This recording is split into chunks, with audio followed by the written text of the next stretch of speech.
Hey folks, this is Joshua Horton. How's it going today? I want to talk about something that I call I.D.E.A. I.D.E.A is an acronym that stands for Internal Dynamic Energetic Arts. What it is it's the self-development practice I have developed for myself over the past 16 years, coming from a bunch of different sources. I've read lots of books and gone to seminars and done trainings and all kinds of stuff around that. And this is my own personal practice that I've developed. So, this is going to be a 4-part video series. I've done this talk for audiences before, and it takes about 3 hours. And I'm not going to shoot a 3-hour video. I'm going to try to condense it into 4 videos under 10 minutes each. And to do that, I'm going to need to, simplify things as much as possible. And so we'll see how it goes. Now, this first video is going to be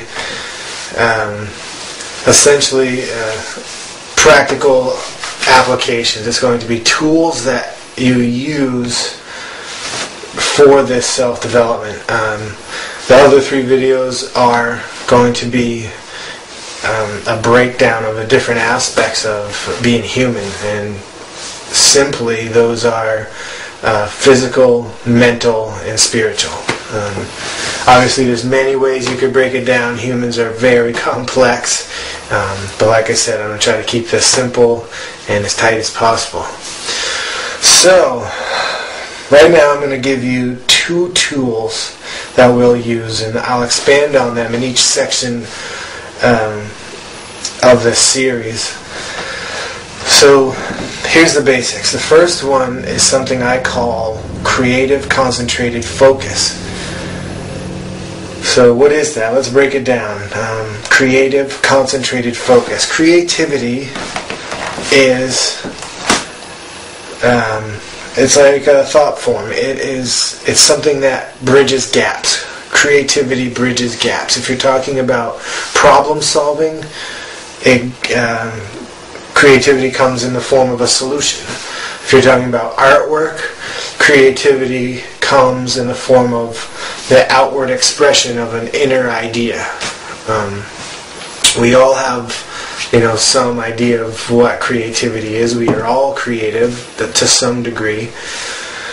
So, concentration. Concentration is when you remove everything from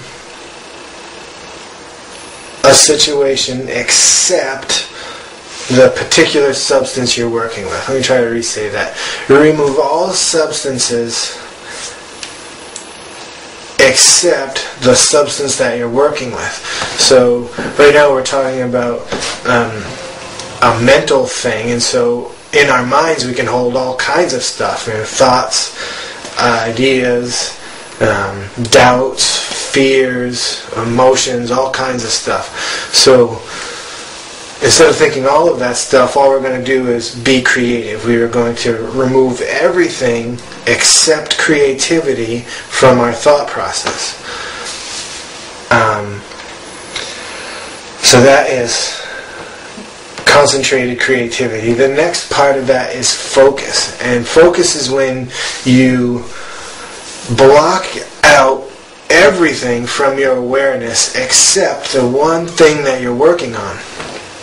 So, creative concentrated focus is a mind state of exactly what it says. When you're being creative, you've concentrated that, there's nothing else in your mind except creativity, and now you're focused on a particular problem or a piece of work or a piece of art or whatever it is you're doing. Creative concentrated focus. It's a very powerful mindset. It's a very powerful tool. You can turn it on and off and apply it to whatever you happen to be working on. So the next tool I want to give you is breath control. Normally breathing happens automatically. It's an autonomic function. We don't have to think about it, and we breathe anyway, and that's good. We don't have to think about that all the time, because we want to be able to focus on other things.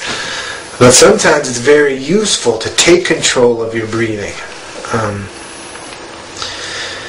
So I'm going to make a little aside here, and then I'll get right back to the breath control. I want to say that what I'm talking about here is a framework. It's a mental model. It's not truth. It's not the gospel. It is only a mental model that we can use as a tool for something. So part of what this model includes is what we are as humans. And for this model, what we are is energy, life stuff. We are a thinking stuff. Which is life force. Our life force is this conscious thinking energy, and we are just made up of that. All of what we are is made up of this energetic life stuff. Like I said, this is just a model. We're using this model as a tool to basically work on ourselves on the inner level. When we use this model, we can actually change things about ourselves on the mental landscape internally. But it works on the physical level, it works on the mental level, and it works on the spiritual level. But like I said, it's a model. I'm not trying to start a church or anything like that. So, get back to breathing. Breath control, or breathing, is like the essential rhythm of our life. It's like the pump that keeps the life coming in and out of us. So learning to control your breath will give you a direct interface to control this life stuff that we're made out of. So, with that in mind, there are four phases of the breath. They are the inhale, which is when you're taking in life. They're the top of the breath, which is the space between your inhale and your exhale. Then there's the exhale, when you're letting out your air. And then there's the bottom of the breath, which is the space between the exhale and the inhale. So, the inhale, within this model, the inhale brings in life. The top of the breath integrates it. The exhale exhales out the toxins. And the bottom of the breath disintegrates. In order to learn to control your breathing, what you want to do is you break these four parts into a map. You assign each one a number. So a simple one would be, I inhale for 4 seconds, I hold it at the top for 1 second, I exhale for 8 seconds, and hold it at the bottom for 1 second. Now that will sort of mimic our natural breathing. And you've just controlled a breath cycle. Now you can change that map by just assigning a different number to different parts. And we'll get more into that on different videos. I could really do like a whole series on just breathing, but that's beyond the scope of this particular series. So there's breath control. You learn to control your inhale by counting how long you inhale. You learn to control your exhale by counting how long you exhale. And that's basically it. And you learn to control holding your breath with air and without air. And that's breath control. So, like I said, we'll get into the practical application of that and the different parts of this video series. Thanks a lot, and I hope this series is helpful to you.